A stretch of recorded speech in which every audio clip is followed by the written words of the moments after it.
when basic needs are met, most people believe and truly feel that they have enough.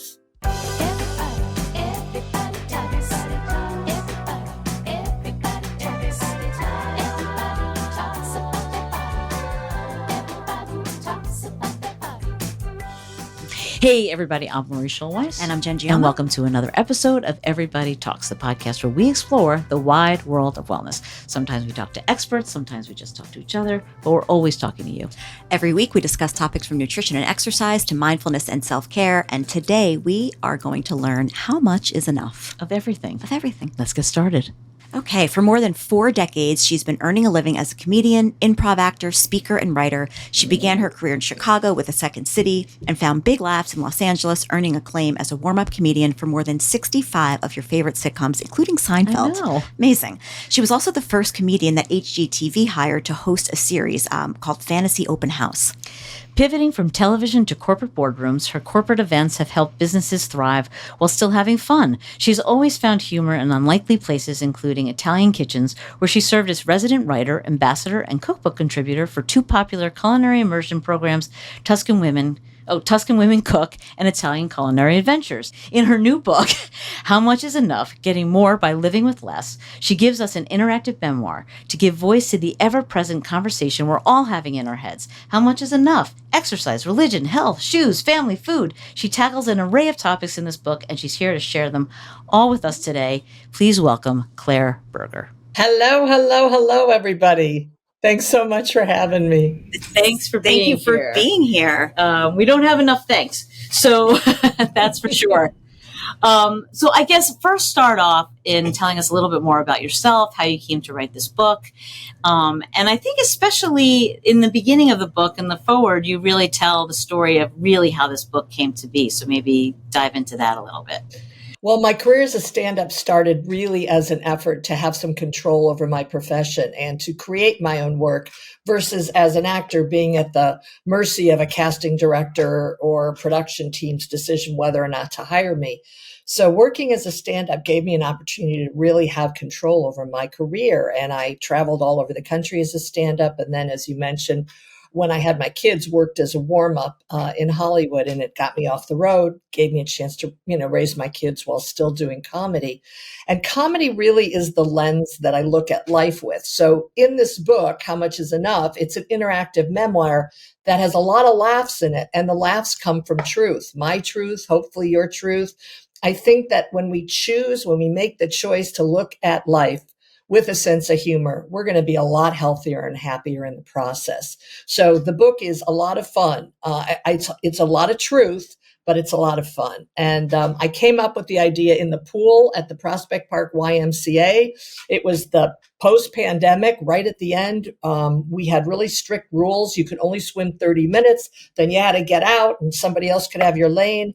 And I swam my 30 minutes and I felt really good about myself. And then the pandemic rules lifted and you could swim as long as you want. But I had become a really happy 30-minute swimmer. And I'm swimming laps and I'm starting to beat myself up saying, why are you only swimming 30? You don't have to. You could swim more. And I said to myself, Claire, can't 30 minutes be enough? And then as I continued to swim, I started thinking about all the other times I asked myself this enough question. And I think about, I wake up in the morning, did I get enough sleep? Is there enough healthy food in the house? Am I going to get to spend enough time with my family? Will I get enough work done? And I started talking to people once I dried off and went back out in the world. And I realized that everybody does their own enough inventory. And it doesn't matter how old you are. I had dinner last night with a bunch of 30-year-olds, my son's friends, and they all wanted to talk about this. And this is something that's, I think, been inside of us that we really need to talk about. And I'm really thrilled that the book hopefully will be a conduit for self-reflection and discussion. I really did write the book to have a conversation. It's interesting because we do go through our lives wanting more, not wanting less or thinking that what we have is enough. So that it's an interesting spin to think like, oh my God, maybe I have all that I actually need, in certain respects. Yeah. Yeah. I mean, the book definitely resonated with me in so many of the chapters. I know we can't cover all of the chapters in this conversation, but I think one of the things that you talk about, and I found this to be really interesting, the concept of space and like your living space, and you ask your readers to kind of reflect on places they've lived. And I started to think about that for myself and like what, age. I mean, I've lived in a lot of different places, a lot of different apartments, West Coast, East Coast. And just kind of like when I first, I would say my first apartment out in LA, and I had a roommate, and our rent was really cheap, but at the time we thought it was so expensive, and I needed to have the bigger room, and I don't know, all of these things just were like flooding into my mind. And then kind of as I moved around, the things I took with me, the things I left behind, having money, not having money, all those things sort of affect the enough, having enough, right? So I guess my question is, tell us about your transition after you got divorced and you moved from the living situation you were in to something very different. Well, I was really fortunate to have really great homes when I was growing up and when I was married.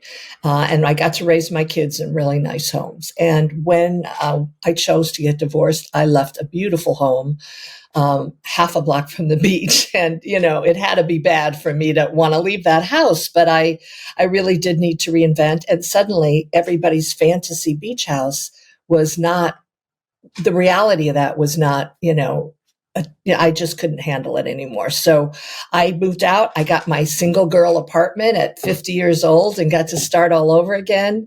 Fortunately, not that far from the beach. So I have to say the beach has been really a gift to me in my second chapter of life. And I really had enough. The whole place was furnished by cast-offs from friends and family. I was thrilled to have everything. My upstairs neighbor gave me white leather couches. I had never even been in a house with white leather couches. It was so Sex in the City, who if you had a kid or a dog or a life, you wouldn't have white leather couches, but he gave them to me and I was so grateful to have them. So for me, it was more than enough to have this opportunity to reinvent through my space. And then 3 years ago, giving up my California everything and moving into my kids' garden apartment in a 130-year-old brownstone. I mean, it's a typical New York apartment, and it is more than enough. It really is. My granddaughter says, Lala, your house is so little. I said, it's enough. There's a room for you to sleep. There's a room for me to sleep. I have a kitchen. I make us yummy food. What more do we need? Yeah, Totally. Exactly. I had this little like plaque hanging in my apartment or my house at one point that said, may your home always be small enough to fit all of your friends, or something like, or large enough to fit all of your friends, something like that. Yeah. It was like Yes. And, I don't know. I just think like one of the things that you ask in that chapter is kind of like describe your ideal space, your dream space, right? And I started thinking about that. And like, have you ever? Well, I've conversely, I have lived in my apartment for almost 40 years, I'm ashamed to say. I remember. Why ashamed? That's amazing. It's crazy. Your roots funny. are so deep. It's I beautiful. remember having a conversation with my grandmother who lived by Coney Island in the same apartment for 40 years. And I was like, oh my God, she's been in this place. Who would stay in one place for 40 years? Meanwhile, at the time, I'd already lived here 20 years. So I was halfway to her, and now I am at her. And so which is kind of funny. And so I've never had that. I mean, my problem is always like this hoarding tendencies. I want to say I'm a clean hoarder, I would say. Mm-hmm. Okay. I'm messy. I'm not dirty, which I like to make that distinction because, there's a big difference. There is a big difference. And so, but because I've never had that opportunity where I wanted to move, things just have collected and collected. And now I definitely am at a point in my life where I'm like, my father recently passed away. I have stuff that from my childhood room that I had to clear out of his home and is in a storage space now. So it's like what am I doing with everything? It's like you want to either pitch it, and how do you differentiate what so I think my dream space would be enough to have the things that I want without overdoing it. Like it would force me a space that forces me to throw away, but not part with things that are really to differentiate what's really dear, I Well, think. and that changes with age and stage of life, right? Like what was sentimental to me in my 20s, And now, honestly, and I don't mean to sound morbid, but I'm at the point now where I'm going through like stuff that's in storage and I'm like, what do I want my kids to see? So I threw out all my love letters. I threw out things that, because they don't really hold that much, emotion for me anymore. And I don't want my kids to be having to go through all that stuff. So no, it's great. It is so funny that you say that, because going through my I think I've said this before, but going through my father's things, like he gave me a hard time my whole entire life for being this kind of collector of things. Yeah. And now going through his things, I've realized that was the root. Like he definitely was the closet. All of a sudden, I'm like, you save this, you save this, you save this. Like he gave me such a hard time my whole life. Like I wish you were here just so I could yell at him for doing that.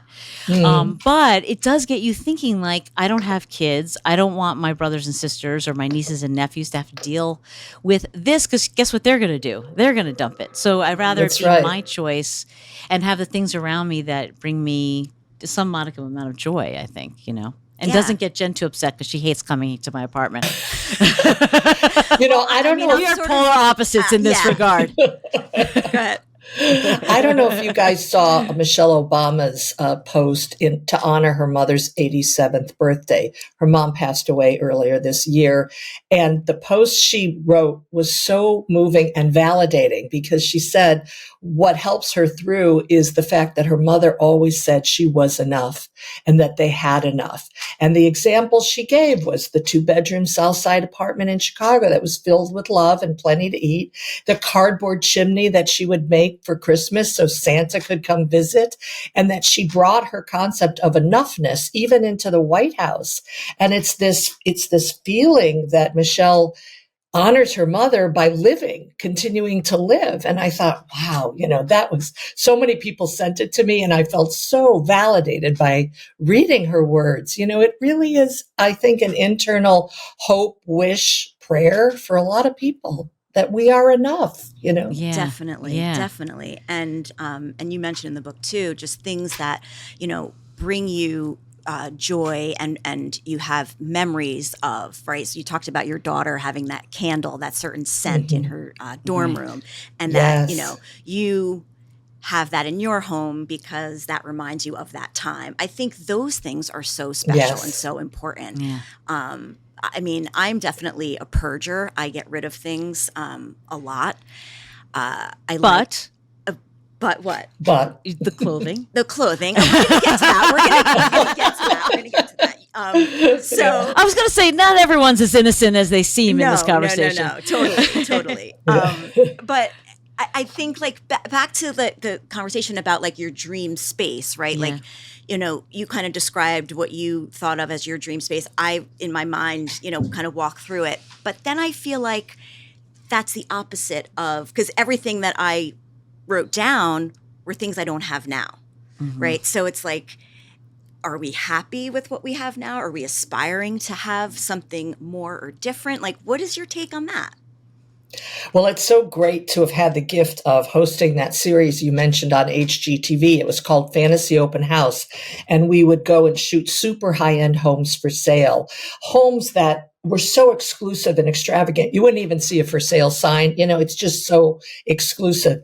And the one thing that I came home from every day after shooting these houses is, those are houses. I live in a home. And people ask me all the time, what's your favorite house? And I said, the one I'm living in, because that's where my family is.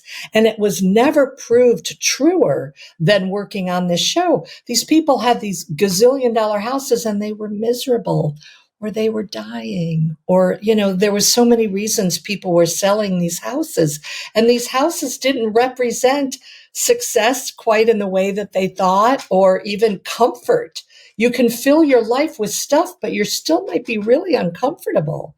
So that's a real personal journey for people to explore. And hopefully through the questions and the exercises in this book, it'll give people an opportunity to do that kind of inventory with regard to space and stuff. Yeah. You know, it's so true. Like with the questions, it's like the ones you don't want to answer are the ones you should answer.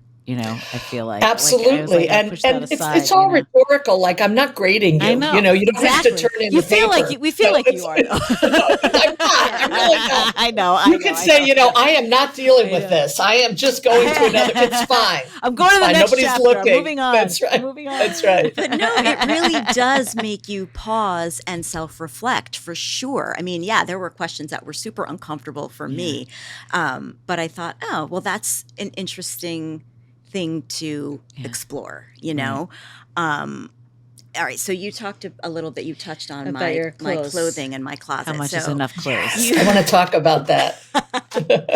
So I always thought that like whenever, I don't know how to say this, like, I want to preface this and say something about you. There's no one who has a better eye for fashion that I know than Jen. And she could put together, she could look at a sale rack and it's crap. And all of a sudden her hand goes in and out comes this beautiful item. And you're like, how did you even see that? She just has that eye. So I want to preface that she has that in her, living in her. It's like a ticking time bomb. Okay. Good news, bad news, right? Exactly. So I love it. I love to shop, and it could be for anything. It could be clothing. I particularly like fashion, but I also like home decor and that kind of thing, to the point where years ago it was an obsession. It was, I couldn't walk down the street living in Manhattan, and I was literally in and out of a store.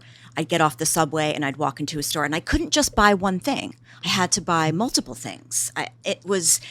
It got so bad. I mean, financially it was not good, but also from a space perspective, I live in this tiny apartment. Where am I putting all these things, and why do I need them? And you kind of ask the question in the book, like, how much of your wardrobe do you really even wear? Is it 20%? Is it 30%? So that's an issue that I think that I'm much better now. Yeah. I think you are better. I think you're better at like getting rid of things. Like you definitely, and also you're in a position now where like you have nieces who want to wear my clothes. Yeah. And, I pass them to them. Right. Exactly. And I think like you do make the most of what you have, for sure. Yeah. But there's so many times that you walk in and I'm like, is that new? And you're like, oh no, this is like 10 years old. And I'm like, what? but so I guess shopping in your closet. Totally is. But my question is like, so if these are things that bring you joy, how do you sort of figure out what is enough in that respect? Well, I'm so excited to talk about this topic because one of the favorite book events I've done was a woman had a big clothing swap in her backyard this past weekend and invited me to come and do a discussion on the apparel chapter as part of the clothes swap. And so like 40 women came and they all brought clothes and they were all inspired to clean their closets. And I'm telling you, these clothes were beautiful. And the host had all these tables organized, jackets, pants, miscellaneous, shoes. And people really made the effort to clean their closets, bring really nice things. And, half the women were in their underwear walking around the yard. It was really funny. The same half probably left in clothes they didn't come in. And then in the midst of it, we had the conversation about apparel. And it was so inspiring to me to hear a lot of really deep self-reflection. This one woman was saying her daughter's getting ready to go to camp. And she asked if she could have her mom's favorite T-shirt. And her mom was like, I didn't want to really give it up. But then her daughter said, and would you please wear it to sleep every night this week so I can take it with me with you embedded in it. And the whole group just got verklempt. They were just like so moved by that. And another woman was saying that she always has her dad's military jacket in her closet and she keeps wanting to get rid of it. He's been dead 30 years. Why is she holding on to it? And so inspired by this event she was going to come to, she took it out of the closet, she put it on, and she could barely button it. And she thought, wait a minute, I'm 5'4", 150 pounds. My dad, I always thought he was bigger than life. How could this be his jacket? And then suddenly her whole perception and her understanding of her father changed through this jacket. So, I am not advocating throwing all your clothes away. I am anti Marie Kondo in this regard. Like, if something has meaning to you, legacy, spirituality, some clothes really are imbibed with spirituality. Keep them, figure it out. I'm so happy I kept my very first Betsy Johnson sweater that I bought with my own money, and that my daughter actually wore it and wanted to wear it. Like, that just, it still tickles me to think about it. So I'm not advocating getting rid of everything. I'm just saying make what you have count and really think about what you need. I'm on a 6-month book tour. Everything that I'm wearing, I'm carrying with me.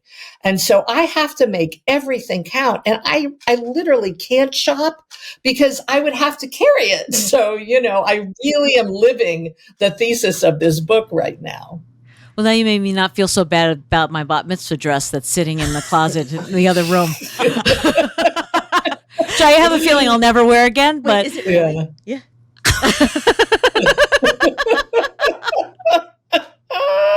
It's very. Jen, I have to say, it was my mother. big I day. want to tell you, my mother was ahead of her time with fashion. She passed away when I was a teenager, but she was always. I wish she stuck around for many reasons, but one of the reasons was she was wearing like Ralph. I wish I had her shirts because she had Ralph Lauren shirts that had the polo pony on the cuff, which they stopped doing.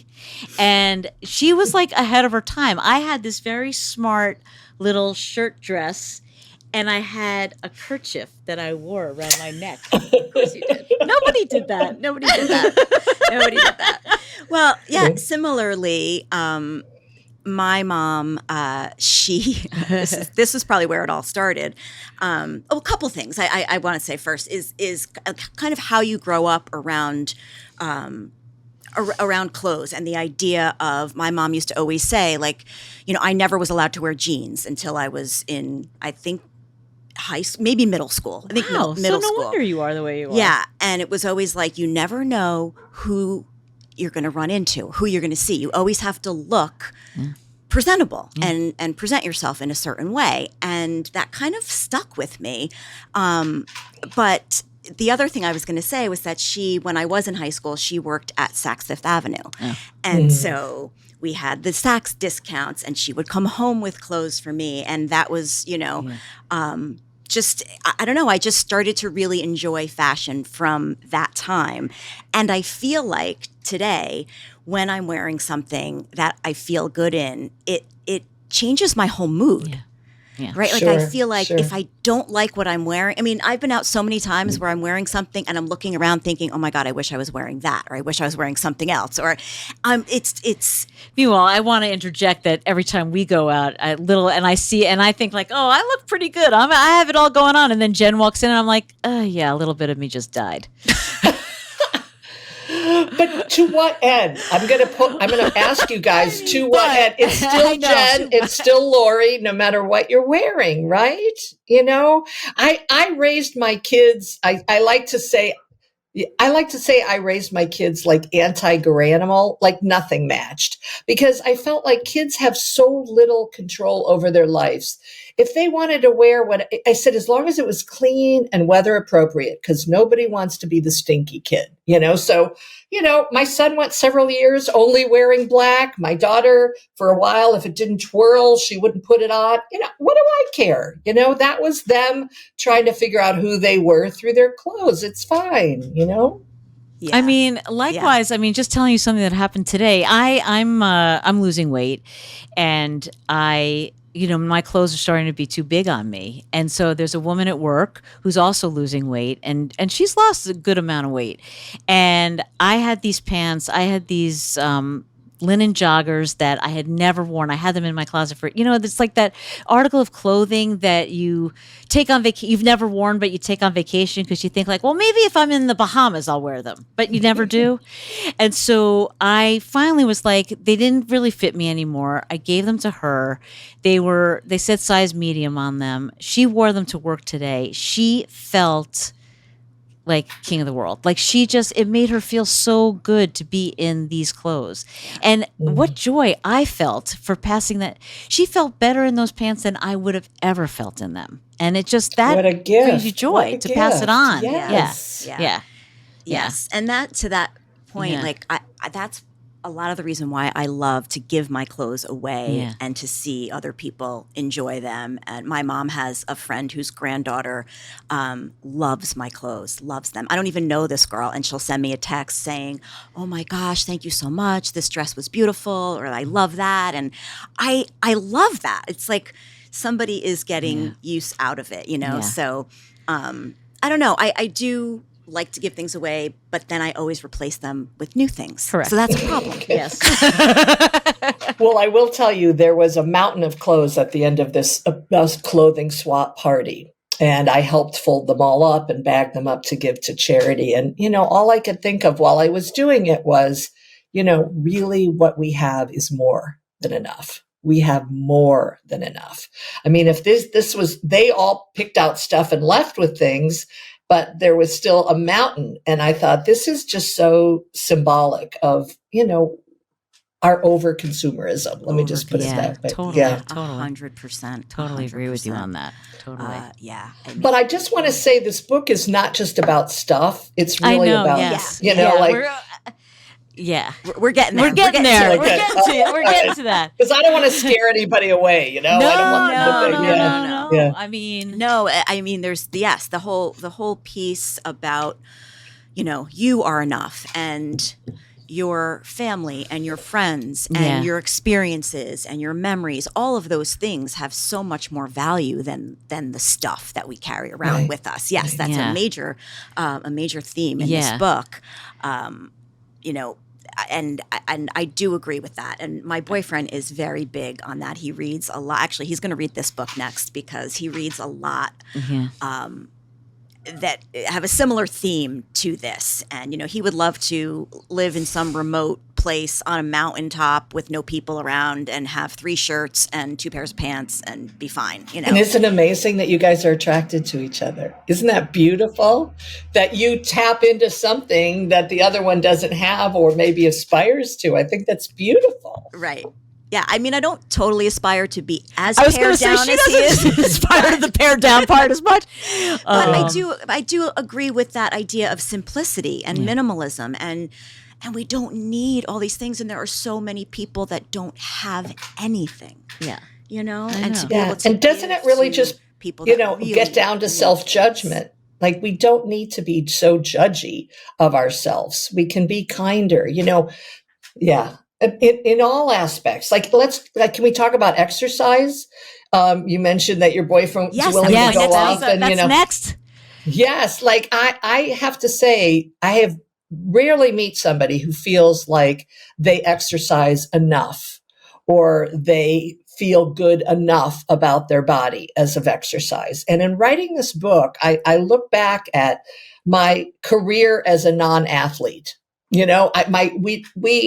I was one of 4. My parents did not have the wherewithal to put us in organized sports. I never thought of myself as an athlete. I never looked like an athlete, but I did my own enough inventory on the exercise chapter. And I realized tennis, racquetball, Zumba, spinning. I completed 7 marathons as a walker, the underdog athletes of the world. Why can't that be enough? Why? Because I'm not Katie Ledecky? I still swim every day. Come on, right? Right. I mean, why do we do that to ourselves, right? It's the pressure that we put on ourselves, Yeah. I mean, just being in the fitness industry and health and wellness, and this is a major theme of people over exercising because they don't feel like they do enough, or they need to lose weight, and so they do all the things, and it's like, just relax. Yeah. Like, Yes. let's look Yeah. at this from a different perspective. How do you feel? How's your energy level? Those types of things. But yeah, I think that, I mean, do you feel like your idea then of exercise has kind of changed since you were a kid to now? Oh, absolutely. Absolutely. And in writing this book, I really looked back at all the different chapters. I always swam. So that's always been a constant for me. But, college, I mean, if I rolled out of bed, that was exercise. I really did not, I was not, and then when I got out of college, I did start running and start doing 10Ks and things like that. And that community was so welcoming.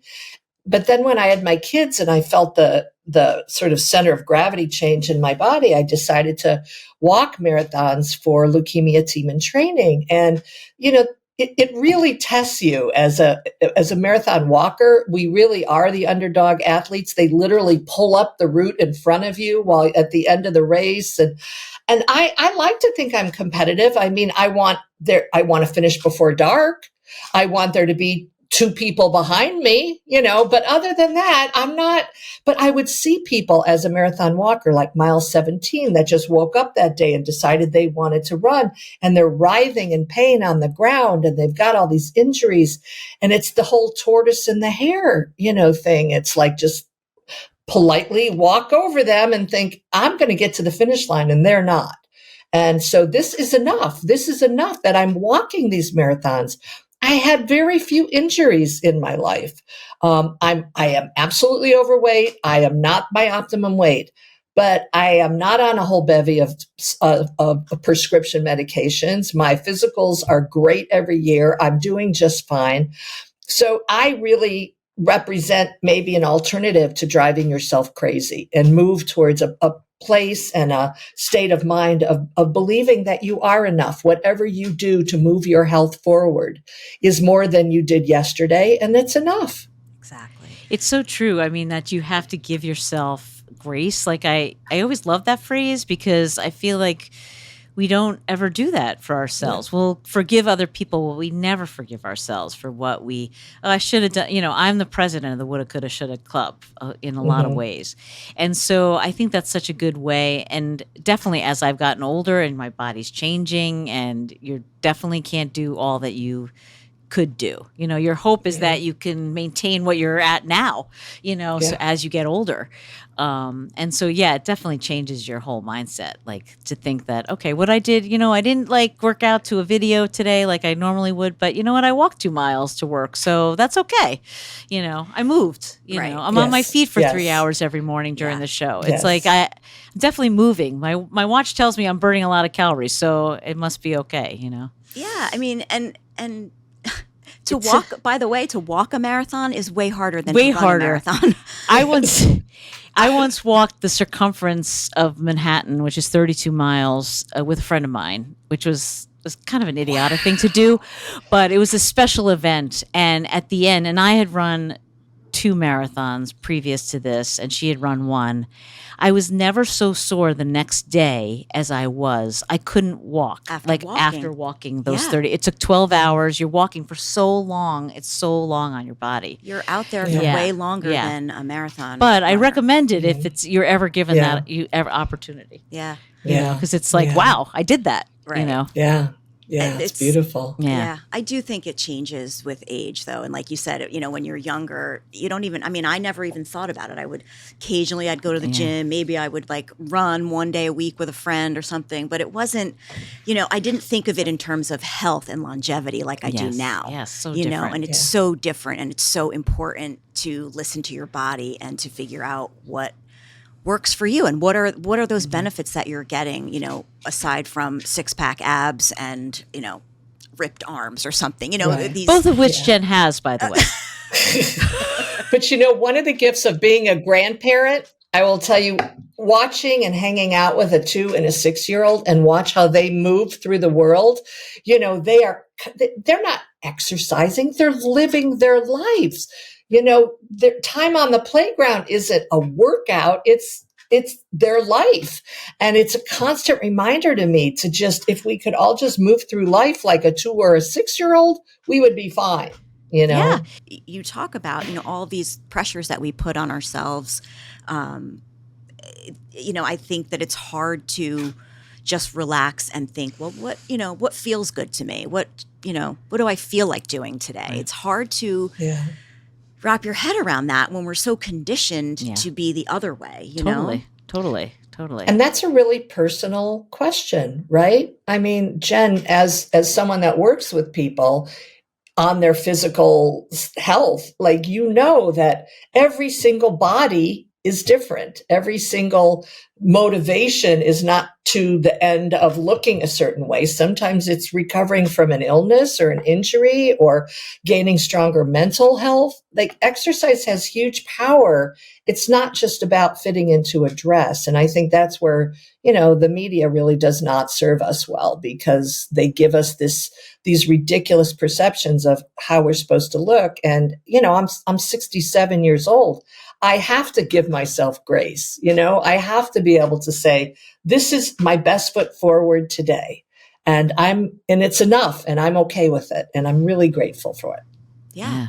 And it's so Amazing. important. I think at any age, really, like if younger people could embrace that mindset sooner and not have to go through all of the, stuff that, I think as a culture, we talked to someone just the other night about diet culture, and particularly for women, and how there's so much, disordered eating and disordered exercise. And it's a lot of it is because of what we're seeing and these images that are portrayed to us that are these ideal, this is what a woman is supposed to look like. And it's just not real.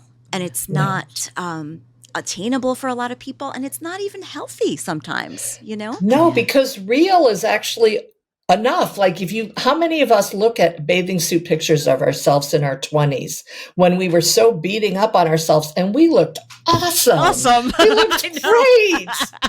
And it's like, what would you like to go back and tell your 20-year-old self in that bikini? Like, you're hot and you're more than enough. Like, you're fine, Yes. Oh my God, that's so true. And it's true of everybody, Yeah. I mean, you talk about money, you talk about work and friendships and stuff. I think I want to touch on money a little bit. Okay. Because I think definitely that's another a area. buzzword here for a pressure point for someone.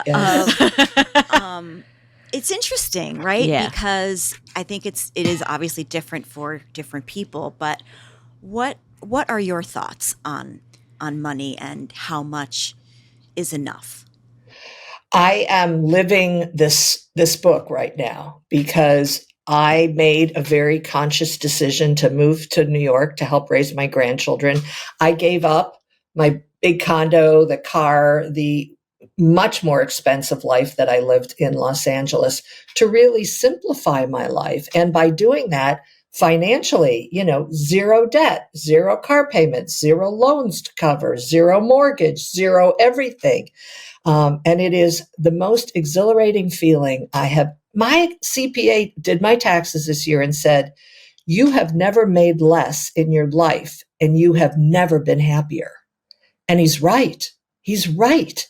So, another of the many gifts of age, if you're lucky enough to live this long, and I do feel so lucky to be at this age and stage of my life and to be completely debt-free and unencumbered by a lot of the financial realities that many people have, it really works. I'm telling you, I'm living this life that is so freeing and so mine.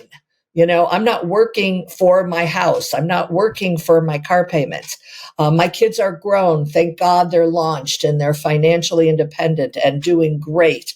So another incredible gift of this age and stage is that my time and my money are my own to decide how much of it do I want to spend earning and how much of it do I want to just spend living. Yes. Yeah. Yes. I mean, it sounds like you have such a good balance and obviously a good outlook and approach to all of this. What would you tell people? Like, what would your guidance be for someone to sort of achieve what you have? Well, I'm very impressed. There's a movement for, people in their 20s and 30s to really plan for retirement rigorously.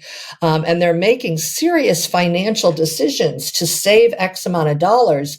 My son is on Monarch. It's this amazing app that really analyzes your spending and gives you a budget and helps you attain savings that you didn't even know you were able to. And I think that there is a new consciousness, and I'm really happy to see it. Where people are really having their big picture in mind and they're planning for it. When I was in my 20s, my paycheck barely made it out of the direct deposit. It was gone. And now I'm like at this stage, I'm glad that I got hip to the fact that I did need to save for my future. And I did need to learn a little bit about investing. And I did need to pay attention to these things. And the sooner you do it, the better your life is going to be at this age and stage. So bravo to the people that are doing that. I think it's wonderful. When they interview these one percenters about, how much money is enough money for them to feel truly wealthy, it's ridiculous. There is no amount of money that one percenters. But then when you ask the general public, the average amount is like $78,000 a year. It's not millions. It's not even hundreds of thousands. Because when basic needs are met, most people believe and truly feel that they have enough. Yeah. Yeah. Yes, I think that's absolutely. very true. That's so true. Yeah. I think also, to your point about saving when you're younger, I think, at least for me, it was like I just thought it was always going to be that way. I was always going to have money. I was always going to have a job. I never really thought about saving for when there's a pandemic or I get divorced or, all of these things. And I think that is that's such good advice for younger people now to pay attention to that because, that saving for a rainy day is real. Yeah. And when you don't have it, it's scary. I went through a couple of scary situations over the last 5 years, 5 to 8 years, between getting divorced and surviving the pandemic. Yeah. So the getting divorced was a big, for me too, like a big wake up call. And whatever you save is enough because it's more than you saved yesterday. I think to give yourself, the pat on the back for, like I throw all my loose change in my granddaughter's piggy bank and we go, toy shopping a couple times a year off that piggy bank. And it's something that I can do for her that didn't hurt me at all because I was just putting the change in there. And it's amazing how that adds up, It does add up. So of all the chapters in the book, I mean, I think we should touch on this, is there one, there's much more, like we were saying, like much more ethereal pursuits, time, friends, family. It's funny talking about the family and like wanting to be around your family and how much time do you actually want to spend with your family. And also, I definitely have a chosen family, I mean, I love my family. Absolutely. should you all be listening to this? I love you all. But but I definitely have a chosen family too. And all those. So is there a chapter of the book that was more difficult than where you really had to look inside to think like, okay, how much is really enough? Was there a particular chapter? Well, I'm glad you brought up family. I wouldn't say it was difficult, but it was definitely a deep one for me because it's layered with so many things. We moved around a lot. There are 4 kids in my family. We're all really different. Our mother was bipolar. My dad traveled a lot for work. And so what I came to realize writing this book is that we all had very different childhoods, very different relationships. My youngest brother, by the time he was growing up, my parents had money. When the earlier, the older kids, they didn't. And then my mother's health was of greater consequence earlier in our lives. So I think my takeaway from writing the How Much Is Enough family is, all of us, let's be honest, at one point is muttering enough under their breath when they're with family. We just do it. And we don't have to always be with our family to be a loving family member.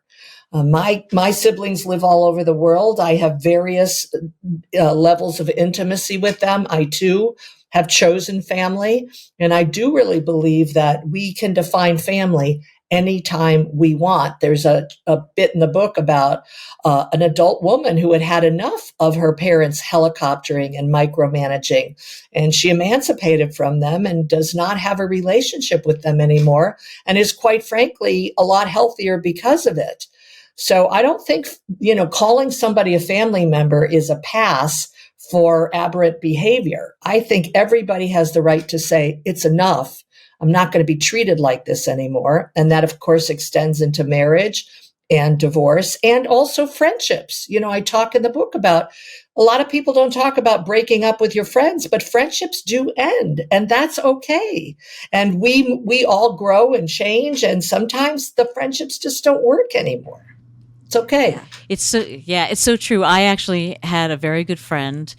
I'm going to make this a little more vague than I probably could, but we actually went out to dinner. We definitely had a breakup. Like, it was like a divorce. We did a lot together, and she just kind of moved away from me. Not physically moved away. Well, she did physically move, and and then finally we went out to dinner one night, and we just decided we were better off. Like, it was a very adult, like, friendship. Like, a lot of times with your friends, you stop talking to them and they fade away. But this was this was a choice on our part to say, like, hey, this doesn't work so much for us anymore. I mean, we're actually much more cordial now than we would be. And I think we're, like, in touch every once in a while, and it's much better that we did that than not, And it's such a credit to both of you of a friendship. Yes, you had that closure and you both agreed you had enough. And I think that most of us wish we could have that, but that rarely happens, Lori, really. Yeah. No, I know. I didn't even have that in my divorce. I know you really didn't. Very few of us do, Jen. Bye. Very few of us do. Yeah. But, also some things are left unspoken. So I think there's value to that as well. To your point about family, I do think about that a lot. I am the youngest of three, and about 24 years ago, my older brother, not the oldest, but the second, just decided to stop speaking to everyone in the family. There was no fight. There was no nothing. There was no explanation. Very, very difficult to understand what happened, other than his wife it seemed as though it happened with his friendships as well. Once he was married and had kids, his wife sort of took him away from everything, and he let that happen. And I'm also much younger, considerably younger. I'm 8 and 9 years younger than my brothers. So we never were very close. But even still, that is still a mystery to me. And I wonder sometimes, where is he? I, would like to maybe be in touch, but. And the fact that he has kids. I mean, that kind of, I obviously know this story, and it always breaks my heart for your parents that they have grandchildren that they don't know.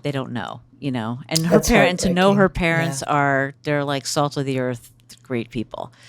And it's like a real heartbreak. Yeah. I mean, I also think, like, you were sort of raised as like an only child in a lot of ways.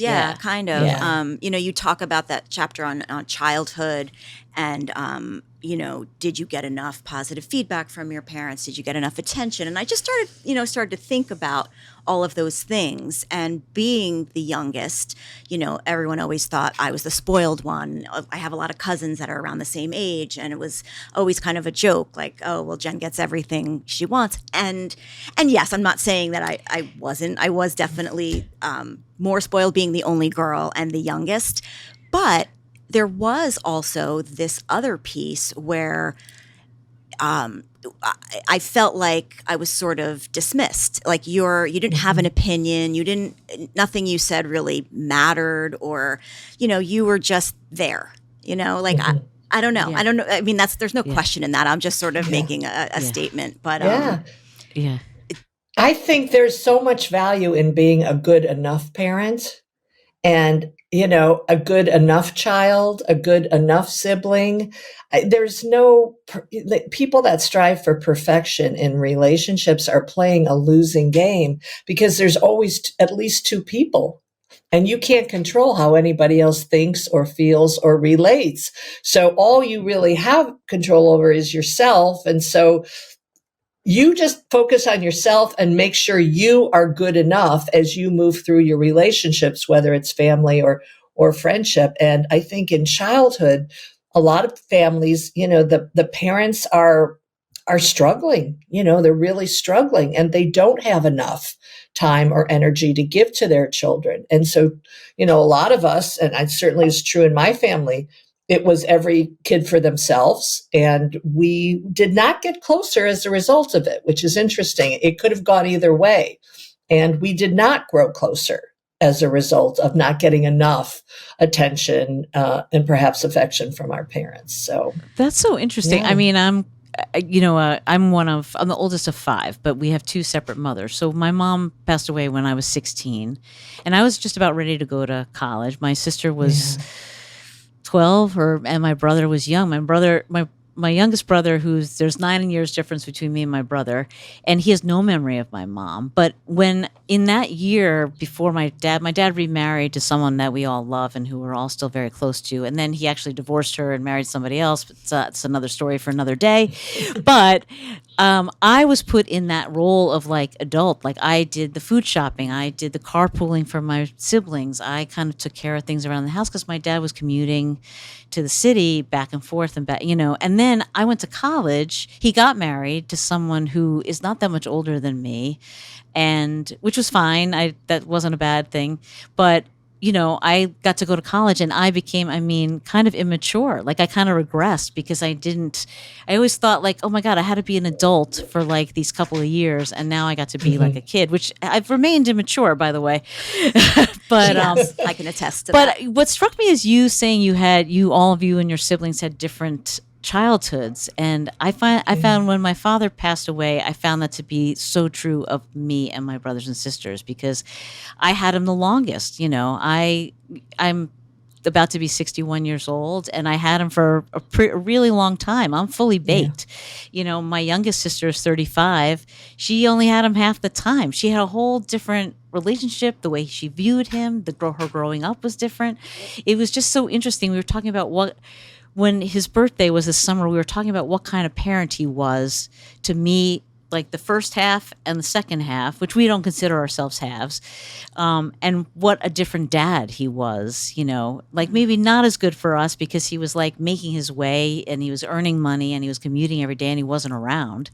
And then for them, he was much more present. And it was interesting, like you have these completely different things that happen to you. Yeah. And my sister shared something really touching with me because she read the book. And my sister's always lived abroad. From the minute she graduated school, she would just pick a country and live in it. And we didn't really question why she did that. We didn't take it personally. This was her personal pursuit in life. But she said, reading the book, she realized she really didn't spend enough time understanding the depth of our mother's illness. And she really wasn't around enough at the end of both of our parents' lives. And that was by choice. It was. She had to come to terms with that. I never judged her or held it against her. And I was my parents' primary caregiver at the end of their lives. And I consider that a privilege.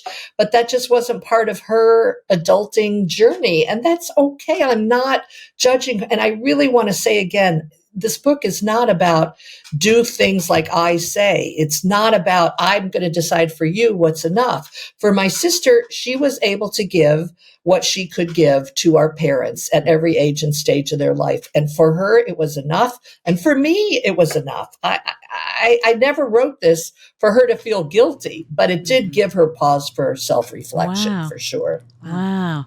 Yeah, it's very impactful when you read those words and you start to think about your own life. I want to say you're a very good daughter to your parents. I am? Well, yes. Thank you. Thank you.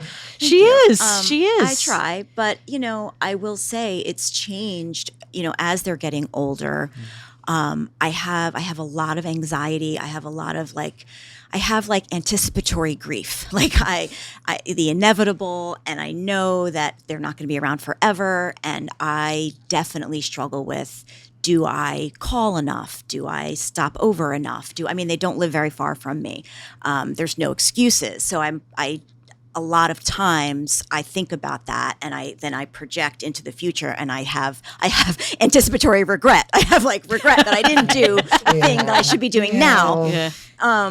And I have to say, I have actual grief and some actual regret. Yeah. And whatever you're feeling now is, then you should do it. But sure, I could have called my dad more, but I also know the type of man he was. I don't know that would have changed your relationship. Anything. Yeah. Yes. Yeah. And that's what I think you only come to grips with maybe afterwards. They're gone. You Yeah. know? Yeah. So it's hard to Which all the more reason to spend the time and make the calls. Wow. Yeah. Because it's not a morbid thought. It's a reality. Our days are all numbered, and why not make the best of them while we're here? Mm-hmm. Well, that brings you to time. How much is enough time, and what you wrote about there. Oh my God, yeah. Yeah. Those last two chapters, time and life, they're the last two chapters for a reason. I dreaded those chapters because I wanted to still keep it light and infuse my sense of humor in it. But I also was dealing with my father's dementia and my mother's mental illness and my marriage ending and all of how we all come to understand time and what is time on our hands? What is enough time in our day to give to ourselves versus to others? We could have a whole book just about how much is enough time. And then in the life chapter, my father was very, very clear with me about how he wanted the end of his life to go. And he filled out everything and made it legal. And he joined the Hemlock Society, and he walked me through all of it. And little did I know, within that year, he would be diagnosed with dementia. And then it was another 10 years, really. And he would not have been happy to have been in the depth of dementia as he was. And he said, "You're going to help me. You're going to help me at the end." I said, "Of course I will." And I was not emotional. I was not, "Dad, don't talk about this." I absolutely firmly believe we should have control over ourselves if we can at the end of our lives. And we can decide how much is enough life. And we can decide what is quality versus quantity. And my dad was really clear about that. And so when he broke his hip, he always said, "If I can't get out of bed, they kill me." He basically said that. And I'm like, "Dad, I'm never killing you. Get everything in place and I'll follow whatever your wishes are." But we immediately put him in hospice. He was deep in dementia. He didn't even know that he broke his hip. He didn't even know why he was in the hospital. He didn't even know why he couldn't get out of bed. His memory was that gone. And so once he broke his hip, it was just like, well, look, there is no quality of life for my father here. Let's put him in hospice and let him go. And he had these amazing conversations with my mother in the final week of his life. And I felt so privileged in his delusion and dementia. And as he lapsed into his morphine coma, he was having these amazing conversations with my mother. And it was a beautiful thing to witness. And he really went out on his terms. And I'm so grateful that he had enough presence of mind to set every legal thing in place. So at the end of his life, it really wasn't my decision. It was my act as a daughter to respect his wishes. And so I'm totally at peace with the assistance I offered my father. And I'm so grateful to him that he knew when enough life was enough. Wow, that's beautiful. Wow. That's Claire, beautiful. Can I ask you something about that? Sure. How did you have the strength? You said you weren't emotional about it. Where did you draw that strength from to be able to facilitate the end of his life? Because that, to me, as you're saying it, my heart is aching. Yeah. My parents were always very clear with us that their bodies were going to science, which was a very un-Jewish thing. And we were Reformed Jews, but we were still Jews. And, they were like, nope, if somebody could live on with my body or body parts, and both of them were very clear. And they always said from the time we were little, if you need a stone to remember us, we didn't have enough fun.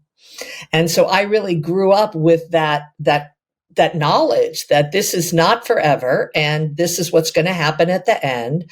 And I had like really deep, meaningful conversations with my father, even when he was in dementia. We had amazing.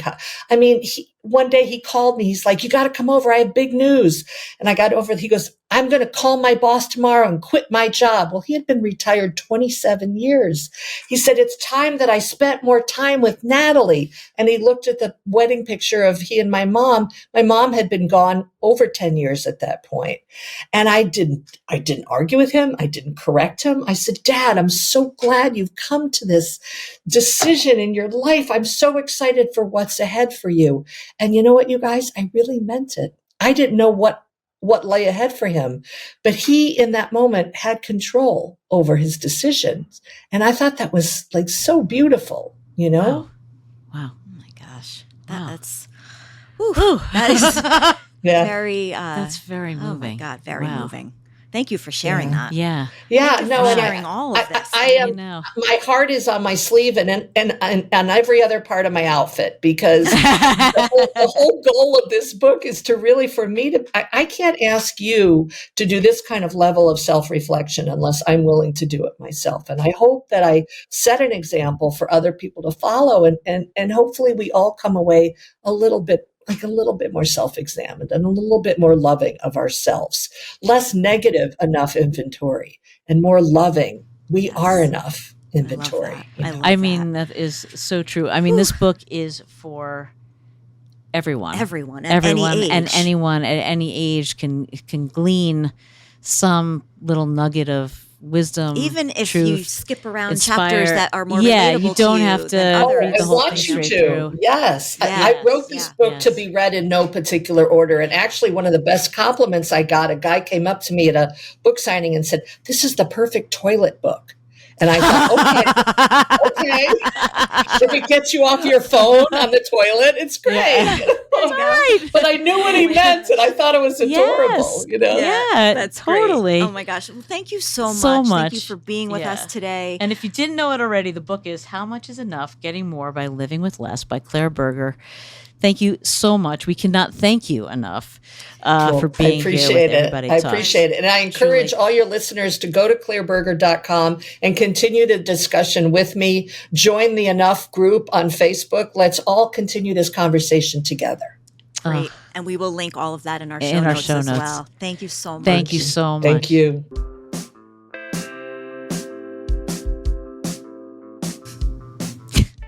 All right. So what do you think? Am I enough for you? You are enough. You are definitely enough. No, what a great conversation. She's so much fun to talk to and so insightful. And like the questions in this book, so like every chapter has like a few questions, and then it also has these sort of like reflection pieces to them too. Yeah. So it's really interactive. I think that everybody could benefit from Everyone could this. benefit from reading it. Yeah. No question. It's such a good way of, I think, especially like when you're in, I know it's for all ages and all ages can benefit, but when you're in like middle life, to maybe later life, it's a good way to kind of reassess because you know your time is finite. Sure. You're much more aware of it. And so to like figure out, okay, is where I'm living what I want? Is what I'm wearing what I want? Do I have the money? Is it enough? Right. Right. Are all those things enough? All those things enough, your friends. And how I was thinking, which I didn't say to her, but it is interesting how as you get older, your friend circle gets smaller and smaller because you really do like you shave away the people that are not as important to you, and you realize the circle that you need. You know, and that's what you need. Yeah. And that is enough. And that's, I thought it was great. There's so much self-reflection in this. It's crazy. I know. But she was fantastic. And it just hits and all now the I know how to points. break up with you when the time comes. You stuck with me, Jen Giamo, and you know it. Probably. It's probably true. We're going to be old ladies together. Anyway, we hope you got as much out of this as we did. I'm Lori Schulweiss. And I'm Jen Giamo. And this was Everybody Talks. Talk to you next time. Take care. For more information about our podcast, to learn more about us, and to catch up on all of our episodes, go to our website at everybodytalkspodcast.com. Follow us on Instagram at Shuli, at Jen Giamo, and at Everybody Talks. And if you want to watch today's episode, go to our YouTube channel at Everybody Talks Podcast. Join the Everybody Talks community by checking out our Patreon page, where you can become an exclusive member of our wellness group and be a part of the conversation. And don't forget, if you like what you've heard, give us a 5-star rating, write a review, and tell a friend. We're for everybody and everybody. The Everybody Talks podcast is co-created, executive produced, and hosted by us, Lori Schulweiss and Jen Giamo. Produced and edited by Eric Jackowitz. Our theme song music is written and performed by Jackie Ryle and Aaron Navisi, with additional support from our pups, Oliver, Milo, and Murray. Talk to you next time.